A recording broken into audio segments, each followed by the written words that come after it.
मानना, क्या करोगे? साधु की पहचान करनी हो तो कैसे करेंगे? उसकी तुलना किससे करेंगे? वृक्ष से। वृक्ष को हम कंकड़ पत्थर मारते वो हमें फल देता। अगर आपको कोई साधु मिले तो आप उसको कंकड़ मारना, अगर वो बदले में आपको कुछ फल देता है, कुछ मिठाई देता, तो समझ लेना कि वो क्या है? साधु। तो ऐसा कौन कौन करेगा? प्रेम मारोगे? नहीं मारना, नहीं मारना। क्यों? उसके चोट भी लग सकती है। ऐसा मजाक हमें नहीं करना चाहिए। ऐसे ही एक बच्चे ने मजाक किया। एक बच्चा था, वो अपनी छत पर चढ़ा था और उसने एक साधु निकले उसकी गली से, तो उसने सोचा कि जो है परखा जाए कि वास्तव में हम अगर साधु के कंकड़ या पत्थर मारेंगे तो साधु हमको फल देगा या कुछ मीठी चीज खाने को या पैसे देगा कि नहीं देगा। तो अपनी छत पर खड़ा था और उसने एक निशाना लगा के साधु के कंकड़ मारा, तो साधु वहीं ठहर गया और उसको बुलाया। साधु ने उसको बुलाया, बोला बेटा नीचे आओ मेरे प्यारे प्यारे बच्चे। तो उस लड़के को लगा कि लगता सर जी ने हमसे सही कहा था, ये हमको कुछ मिठाई ठाई खिलाएगा।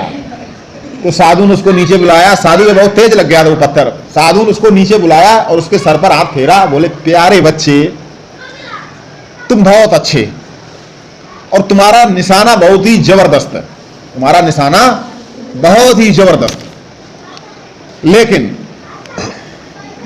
मैं ऐसे नहीं मानूंगा। एक बार तो किसी के भी अनजाने में लग सकता है।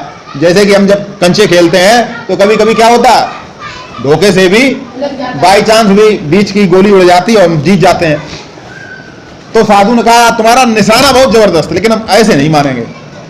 कि कैसे मानोगे? तो आप बोले वो एक आदमी आ रहा पीछे और पीछे आ रहा था एक पहलवान। कहा यदि तुम उसके भी अगर एक पत्थर मार दो सर पे जैसे तुमने हमें मारा तो मान जाएंगे तुम्हारा निशाना बहुत है। तो वो बच्चा साधु की बातों में आ गया और उसने एक पत्थर लिया और उस पहलवान के निशाना लगा के तेजी से मारा, तो पहलवान के सर पे लगा जाके। पहलवान ने उसको उठाया और 2 बार उसको 2 बार पटका इस लड़के को। तो उसको जो है वो जो उसने शैतानी की थी वो हमेशा के लिए भूल, क्योंकि वो साधु थे तो वो खुद तो ऐसा कर नहीं सकते थे, लेकिन उस साधु ने उस बच्चे को सबक सिखाना चाहा कि ऐसा नहीं कि हम हर चीज जो है हर जगह अप्लाई करें, उसका हर जगह परीक्षण करने लगे।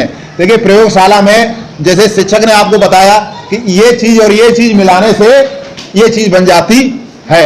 अब तुम प्रयोगशाला में अकेले घुस गए और तुमने वो उठाई वो चीज और मिलाना शुरू कर दी। हमेशा कोई भी परीक्षण एक योग्य और जानकार व्यक्ति की उपस्थिति में ही करना चाहिए।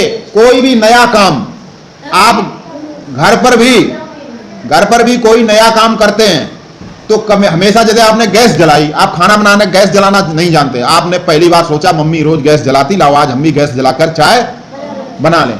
लेकिन पहली बार कभी भी अपने हाथ से गैस मत जलाओ। क्यों? क्योंकि मम्मी जलाती तुमने सिर्फ देखा है, लेकिन जब पहली बार जलाओ तो मम्मी के सामने ही जलाओ, जिससे कि तुमसे कोई गलती हो तो वो बता सकें। ऐसा नहीं कोई भी परीक्षण कोई भी चमत्कार तुम सोचो हम अकेले करके देखें। पहली बार अगर खुद करोगे, धोखे से कुछ गलती हो जाए, छूट जाए, तो पूरे कमरे में आग लग जाएगी। तो ऐसा नहीं कि जो कोई बात आपको बताई जा रही उसका परीक्षण जहां चाहो वहां करने लगो। कि सर जी ने कहा कि जैसे साधु वृक्ष के समान होता, वृक्ष को पत्थर मारो तो जो है वो फल देता, तो चलो साधु को भी पत्थर मार के देखें। ठीक है, बात आई समझ में? क्या नाम तुम्हारा?